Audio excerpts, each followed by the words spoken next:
अहिंसा संयमो तवो देवा वितन्नं सन्ति जस धम्मे सया मनो जहाँ दुमस पुकेशो भमरो आवियै रसं नई पुपंकिलामयी सोई विनय अपयं ये मयि समनामुता जेलोई संति साउनो विहम्मा वे पुकेशो दान भक्ति सनिरया वयंच वितिं लपामो नए कोई उवमयि आहा गडे सूर्यन्ते पुखे शुभमरु जहा महुगार समामुग्धा जे भवन्ति अनिसिया नाना पिंडरया दन्ता तीन पूजन्ति साउनो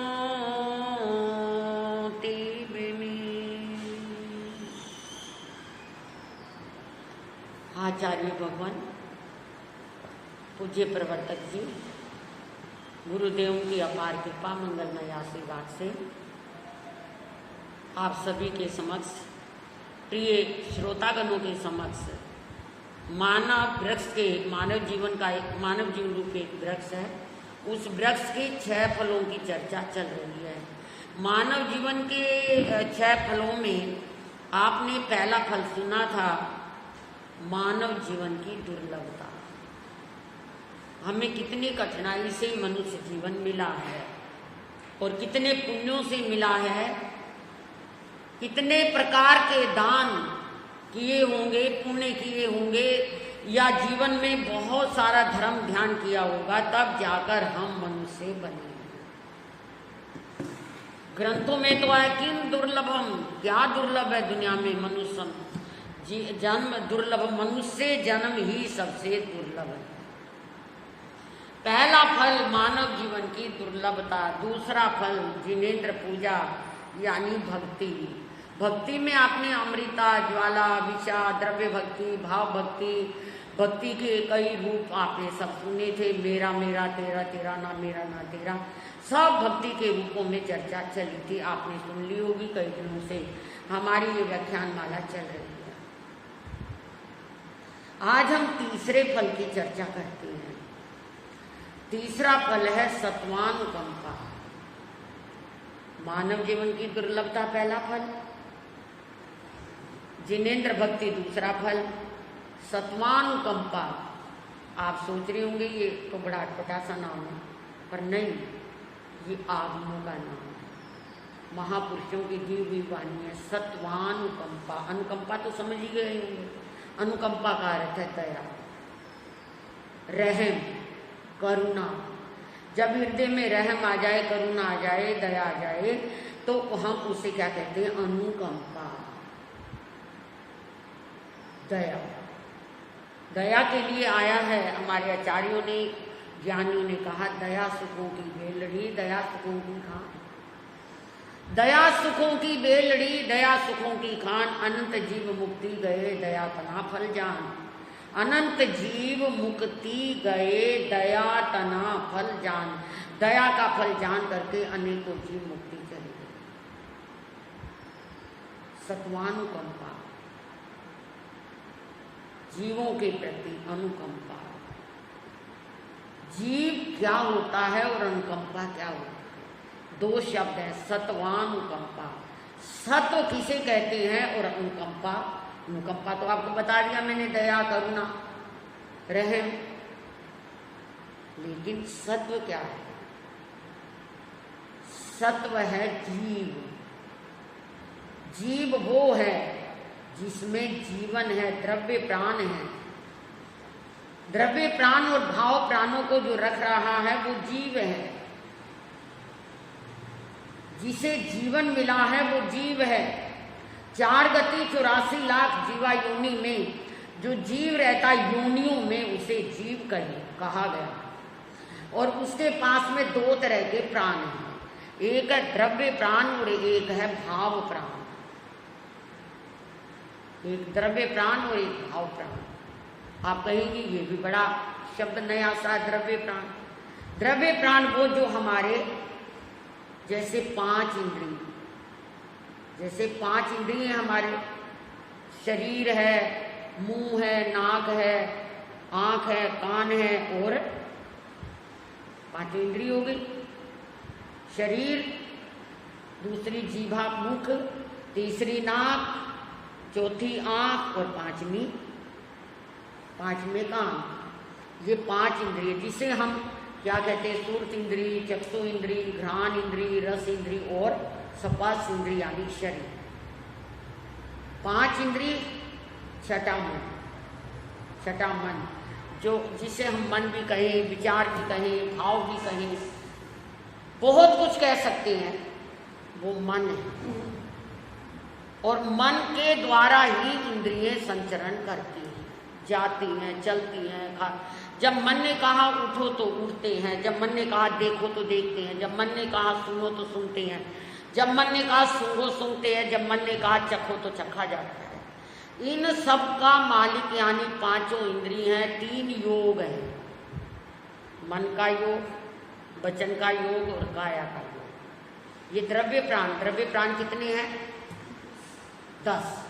द्रव्य प्राण कितने हैं? 10, जिसमें 5 इंद्रिय हो गई, ठीक है, 3 योग हो गए, मन वचन काया कितने हो गए? 5 और 3 8, और एक क्या हो गया? एक हो गया श्वासोश्वास और एक हो गया आयुष। ये 10 प्राण। श्वासोश्वास जो हम ले रहे हैं ये भी द्रव्य प्राण है। आयु से हमारी उम्र किसी की 60, किसी की 70, 80, 90, 100, जिसकी आयु है 10, 20, 30, 40, जो भी जीना है जिसने जीवने, तो वो सांसों-सांस जब तक उसके चलते हैं तो वो जीता है। ये सब द्रव्य प्राण है। द्रव्य प्राण यानी जो हमारे सारा कार्य कर रहे हैं। दूसरे हैं भाव प्राण। द्रव्य प्राण में तो चेंजेज आती रहते हैं, लेकिन भाव प्राण ना कभी मरते हैं, ना भाव प्राणों में कोई चेंजेज आती है। जो जीव के साथ बंधे हुए हैं वो कौन से हैं? वो भाव प्राण हैं। भाव प्राणों की चर्चा हम बाद में करेंगे, पहले हम द्रव्य प्राणों की चर्चा करते हैं। द्रव्य प्राणों में ही आता है सत्व, आता है भूत, आता है प्राणी, आता है। द्रव्य प्राणों में क्या क्या आता है? सत्व। सत्व का अर्थ है जीव, भूत, प्राण। भूत क्या है? वनस्पति काया। जितना भी ये वनस्पति काया है, वनस्पति काया में क्या क्या आ जाता है? क्या क्या? कंद, मूल, फल, फूल, बीज, हरी, अंकुर, कण, कपासियां, नीलन, फूलन, ये सब क्या है? भूत है, सत्व है, जीव है।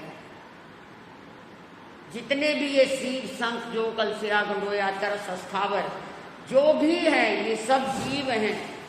अस्थावर में पृथ्वी काय के जीव हैं, पानी के जीव हैं, अग्नि के जीव हैं, हवा के जीव हैं और वनस्पति के जीव हैं, यानी कंदमूल, फल फूल, बीज, हरी, अंकुर, कण, कपासियां, इनके जीव हैं।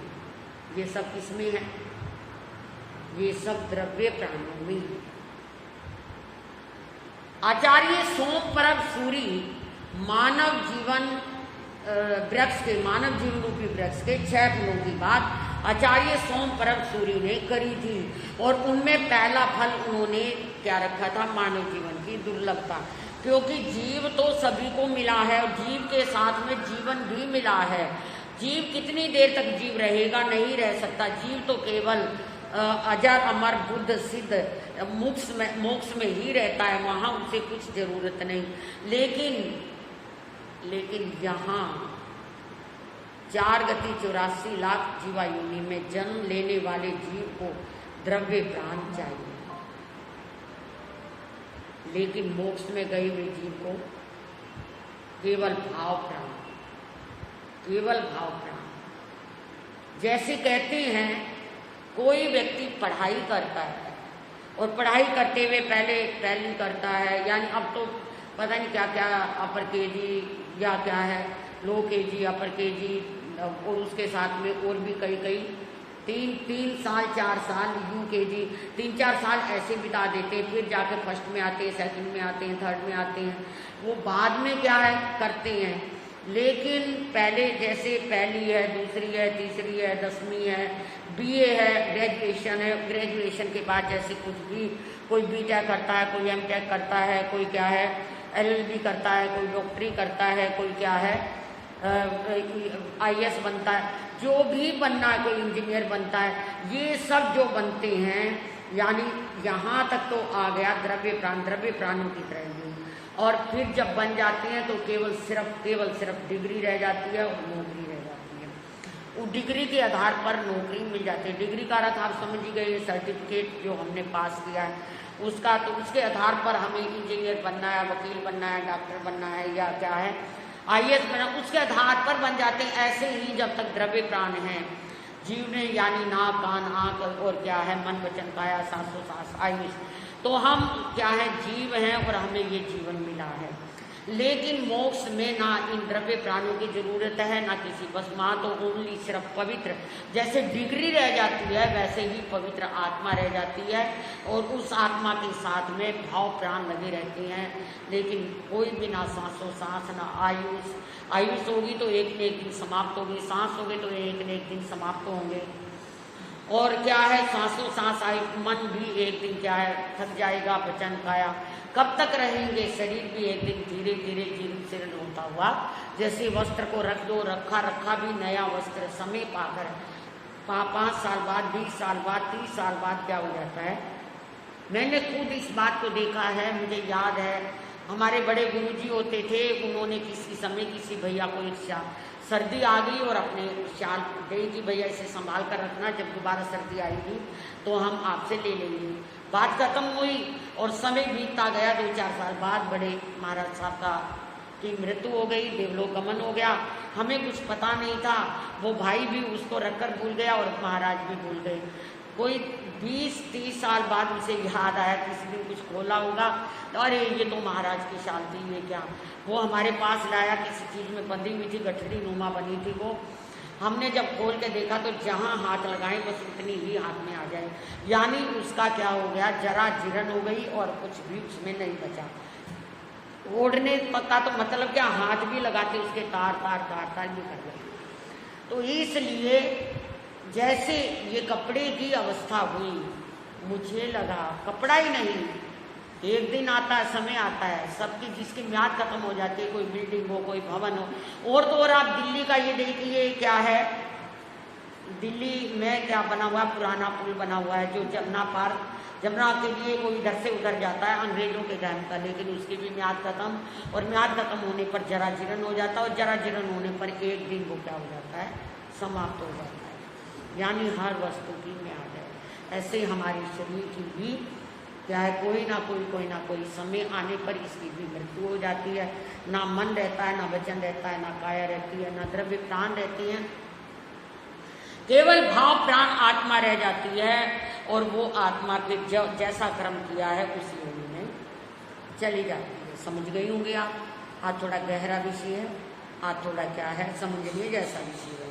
ये द्रव्य प्राण है, और द्रव्य प्राण की रक्षा करना ही क्या है, दया है, अनुकंपा है, रहम है। जब हम किसी के द्रव्य प्राणों को बचाते हैं, करुणामय जीवन क्या है जीते हैं, तो वहाँ पर आता है कि दया सुखों की बेलड़ी, दया सुखों की खान। जब हम किसी पर अनुकंपा करते हैं तो वो दया करते हैं, तो वो सुखों की बेलड़ी हो जाती है। और एक दिन आता है कि अनुकंपा और दया करते करते जीव कर्मों को क्षय कर देता और मोक्ष में चला जाता है। अब दूसरी बात आती है कि कर्मों का क्षय दया करके कैसे होता है। आपने जैन साधु का जीवन देखा होगा, और आपके सामने जैन साधु का जीवन है, लेकिन वास्तविकता में जो जीवन है, रियलिटी में, असलियत में जो जीवन है, वो दया और अनुकंपा का जीवन है। जब कोई भी जैन साधु बनता है तो उसे क्या दिया जाता है, 8वें दिन पहले तो समाई के 9 पाठ दिए जाते हैं, नमकार मंत्र, गुरु वंदना, अरिहंतों का अच्छा कार्य, कसोत्री, लोगस और नमो तुम। ये 9 पाठ का क्या है, पहले दिन पढ़ाए जाते हैं, फिर 8 दिन बीतने के बाद जिसे बड़ी दीक्षा कहती है उस समय क्या पढ़ाया जाता है? बड़ा दीक्षा पाठ तो होता है, लेकिन उसमें क्या उसको क्या कहा जाता है? लौकिक भाषा में तो हम कहते हैं कि भाई आज बड़ी दीक्षा है, आज बड़ा दीक्षा पाठ है, बड़ा दीक्षा पाठ है, लेकिन एक्चुअली में उस साधक को 8वें दिन कहें या 12वें दिन या 15 दिन या महीना, 6 महीने तक की क्या है, 6 महीने तक की उसको छूट दी जाती है कि भैया तू 6 महीने तक देख, ना तो अभी साधु है पूरा और ना तो अभी गृहस्थ है, तूने अभी एक दीक्षा ले ली है, यानी सामायिक दीक्षा तो ले ली है, लेकिन तूने अभी क्या नहीं ली है? 6 काय जीवों की रक्षा, यानी 6 दोष स्थापनी चारित्र नहीं पढ़ते। और वो 6 महीने तक पढ़ सकते हैं, इससे अधिक भी पढ़ सकते हैं, लेकिन 6 महीने तो इसके समय है। तो उसमें क्या किया जाता है? बड़ा दीक्षा पाठ, बड़ा दीक्षा पाठ। आपको समझ नहीं आता होगा, आप कई लोग तो कह देते हैं अरे छोटी दीक्षा में इतना कुछ हुआ तो बड़ी दीक्षा में तो क्या होगा भाई, चलो देखो क्या बाजे थे, क्या शानदार जुलूस था, क्या शानदार सजी हुई बालिका या बालक था। लेकिन बड़े दीक्षा पाठ में तो जब छोटे में ये हाल है तो बड़े में वो केवल आंखों के मनोरंजन के लिए आते हैं। हमसे भी अनेकों भाई बहन पूछते महाराज बड़ा दीक्षा पाठ क्या होता है? हमने कहा कि साधु जीवन की वास्तविकता ही बड़ा दीक्षा पाठ है, जिसमें 6 दोष स्थापनी चारित्र पढ़ाया जाता है। 6 का मतलब 6 दोष, 6 प्रकार के दोषों से निवृत्त करना पूरे जीवन में। ना पृथ्वी काय की हिंसा करना, ना अपकाय की जीव की हिंसा करना, ना तेव काय के जीव की हिंसा करना, ना वायु काय की, ना वनस्पति काया की। 5 हो गए। पृथ्वी काय के जीव, यानी पृथ्वी काया किसे कहते हैं? पृथ्वी को कहते हैं। माटी, मरूद, गेरू, पांडु, हेंगलू, हड़ताल, लून, खड़िया, ये क्या है? ये सब पृथ्वी का है। जंगाल, जंग जो लग जाए, इनमें भी जीव होता है। ऐसा जीव होता है जो हमें दिखाई नहीं देता, पर साधु को इसके हिंसा भी नहीं करती। दूसरा है अपकाया, पानी। पानी एक तो होता है फिल्टर पानी, एक होता उबला पानी, एक होता राख का पानी, धोन क्या आटे का पानी, या किसी क्या है किसी उसको धो दिया मेवा मिष्ठान को, उसका पानी, या थोड़ा नमक का पानी, या थोड़ा लौंग का पानी, या क्या है इलायची का पानी। ये जितने पानी हैं ये इसे हम रासुक पानी कहते हैं, यानी इसमें कुछ ना कुछ डल गया है और हमने वही लेना है, चाहे वो गर्म पानी हो, गर्म क्या पूरी तरह गर्म, उबला हुआ खदखद करता हुआ, अब कच्चा पानी नहीं लेना। और फिल्टर पानी में भी लौंग हो या क्या है कुछ ना कुछ डरा हो, तब हम उस पानी को स्वीकार कर सकते हैं। ये अपकाया है। तेव काया, अग्नि को ना हमने सेकना है, ना सिकवाना है, ना कोई रोटी सब्जियां बनानी है, ना बनवानी है। यानी अग्नि को गैस कहो, अग्नि को अंगीठी कहो, अग्नि को क्या जलती हुई अग्नि कहो, स्टोव कहो, किसी भी चीज़ की अग्नि है, उस अग्नि की हिंसा से हमें बचना है। तो ये क्या है? देव। वायु है, चाहे एसी की हवा है, पंखे की हवा है, या पंखे की हवा निर्जीव होती है, लेकिन जब ये यहाँ की हवा से पंखे की हवा टकराती है, यानी कमरे की हवा से या हाल कमरे की या बाहर की हवा से जब पंखे की हवा टकराती है तो उसमें हिंसा बहुत मामूली हिंसा, पर हिंसा तो हिंसा, उस हिंसा से बचना है। ये पृथ्वी होगी, पानी हो गया, क्या अग्नि हो गई, और क्या है हवा हो गई। अब आ गया वनस्पति काया। वनस्पति काया में भट्टी हो गई, ये सब तो अग्नि में चले गए। भट्टी है, स्टोव है, गैस है, जो भी क्या है अंगीठी है, जो भी जलाते हैं, 2 ईंट रख करके भी चाहे आग जला दी जाए, वो सब क्या है? हिंसा है। और किसकी? तेवकाय की हिंसा है। और हवा में कुछ भी हवा ले, वो हवा जो प्राकृतिक हवा है उसको छोड़कर, जो नेचुरल हवा है उसको छोड़कर, जो आर्टिफिशियल हवा किसी भी चीज़ की हवा है, चाहे वो निर्जीव होती है, मैंने आगमों में पढ़ा है कि ये हवा निर्जीव होती है, लेकिन बाहर की प्रकृति की हवा से टकराकर हिंसा हो जाती है, क्योंकि उसमें जीव रहते हैं। जैसे आजकल आपने सुना होगा, आजकल आपके सामने भी क्या है, बहुत वायरस फैल रहा है, ये कोरोना फैल रहा है, तो ये हवा में भी आ रहा है, जिस कहते हैं हवा में भी आ रहा है। जैसे कोरोना हवा में, ऐसे जीव भी हवा में चले आते हैं, और इसलिए वायुकाल के जीव, वायुकाल में क्या हो जाता है, पृथ्वी में तो आपने सुना है, अब में क्या और तेऊ में क्या, ये भी आपको बता देती हूँ। पृथ्वी का है माटी मरू गेरू पांडु हिंगुल अड़ताल नंखड़िया जंगा, आपका आया ओस हेम गड़ा फुआर छार धुआ, ओस का पानी, ओस हेम बर्फ का पानी, ओस हेम जला, ओस हेम गड़े का यानी ओले का पानी, ओस हेम गड़ा फुआर, जो फुआरें आती हैं उनका पानी। तो ये सब क्या होता है, कच्चा पानी मानते हैं, और इससे हमें बचना है। तेहुकाया में क्या क्या आ जाता है, पृथ्वी में आ गया माटी मरूद, अपकाय में आ गया यानी पानी, किसी भी पानी, ओस का पानी, गड़े का पानी आ गया। तेहुकाया बिजली, अग्नि, धुआं, तेहुकाया वायुकाया में सब तरह की हवा आ गई। वनस्पति काया, फलमूल फल फूल बीजरी आ गई, ये 5 आ गई, और छठी आ गई तरस काया।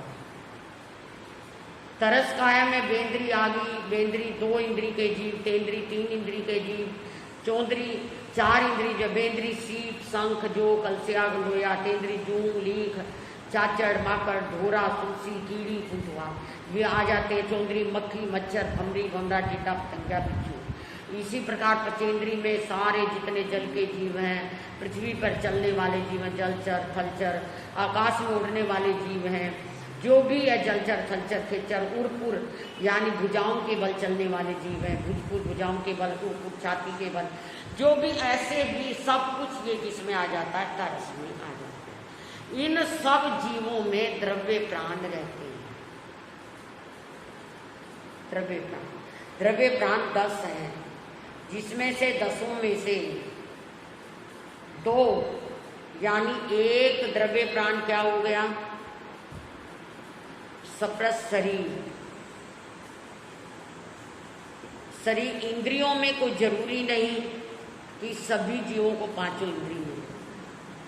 मन वचन काया में भी कोई जरूरी नहीं, काया तो मिलेगी सबको, लेकिन मन वचन मिले या ना मिले। सांसों सांस सबको मिलेंगे, कोई भी जीव क्यों ना है, चाहे वो बिल्कुल निगोद का ना दिखने वाला जीव भी है, उसके पास भी सांसों सांस है। और आयु से वो भी सबको मिलेगा, आयु से प्राण भी सबको मिलेगा, सांसों सांस प्राण भी सबको मिलेगा, पर जरूरी नहीं मन मिले या ना मिले। काया प्राण भी सबको मिलेगा, स्पर्श इंद्री भी सबको मिलेगी। स्पर्श इंद्री के बाद दूसरी इंद्री कम मिलती है, कैसे मिलती है, सीप को मिलेगी, शंख को मिलेगी, जो अलसिया गंडोया चुनिया ओडी लट गिजाई 2 इंद्री की वही। तेंद्री में तीसरी इंद्री कौन सी आ जाती है, तेंद्री में पहले शरीर आएगा, फिर क्या जीवा रस आएगा, और फिर तीसरा नासिका आ जाएगा। क्योंकि जहाँ भी आप कहीं भी कुछ रख लो, सूंघ कर ही कीड़ी वहाँ पर पहुँच जाती है। जूम है, लीक है, चाचड़ है, माकड़, ढोरा है, ढोरा भी पहुँच जाता है। सुरसरी जिसे हम बोलते हैं वो है, ढोरा तुलसी, कीड़ी तो चली जाती है, कहीं भी आप कोई मीठी चीज़ रख दो तो उससे इतनी सुगंध आ जाती है तीसरी इंद्री की, तो वो भी वहाँ तक चले जाते हैं। तो मेरा मतलब कहने का, ये सब द्रव्य प्राण है, और इन द्रव्य प्राणों को हमने ऐसे नहीं मिल गए, हमें ध्यान से सुनना प्रिय श्रोतागणों, ये द्रव्य प्राण हमें ऐसे नहीं मिल गए। एक एक प्राण को पाने के लिए, एक एक द्रव्य प्राण के लिए हमें अनेकों अनेकों बार तपस्या करनी पड़ी है और बहुत बहुत पुण्य संजोने पड़े हैं। बहुत बहुत क्या है दया और न जाने क्या क्या व्रत नियम प्रतिज्ञान हमने किए हैं, तब जाकर के एक एक द्रव्य प्राण हमें मिला है। और उसके बाद मन का मिलना, क्योंकि मन ही मोक्ष में ले जा सकता है और मन से ही कर्म का बंध होता है, मन ही नरक में ले जा सकता है। लेकिन मन के बिना कुछ भी नहीं है, सब कुछ क्या है मन के साथ चलता है। ये बहुत गहरी और लंबी सी चर्चा है, कल आपके सामने फिर करेंगे द्रव्य प्राणों की और भाव प्राणों की।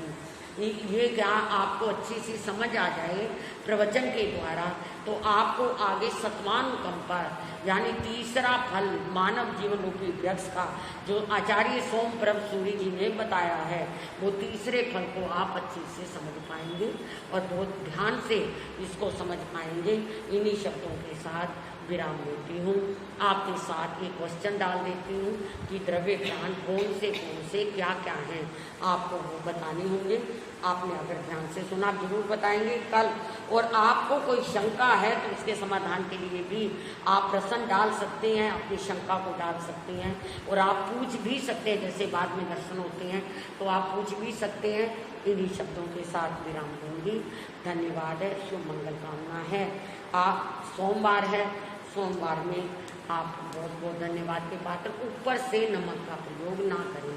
किसी भी चीज़ में अगर नमक डला, जैसे सब्जी में डला ठीक है, लेकिन आप सोचें कि सलाद बनाए और नमक डालें, ऊपर से कच्चे नमक का प्रयोग नहीं करेंगे। धन्यवाद, शुभ मंगल कामना, बहुत बहुत आशीर्वाद। श्री चत्वारि मंगलम, हरिहंता मंगलम, सीता मंगलम, साहू मंगलम, केवली पणतो धमो मंगलम, चत्तारी लोगुत्मा, हरिहंता लोगुत्मा, सीता लोगुत्मा, साहू लोगुत्मा, केवली पणतो धमो लोगुत्मा, चत्तारी शरणं पवज्जामि, हरिहंते शरणं पवज्जामि, सिद्धे शरणं पवज्जामि, साहू शरणं पवज्जामि, केवली पणतं धम्मं शरणं पवज्जामि। ये चार शरण दुख हरण जगत में, और न शरणा कोई होगा। जो भव प्राणी करे आराधन, उनका अजर अमर पद होगा। उनका सदा ही मंगल होगा। आशीर्वाद गौरव।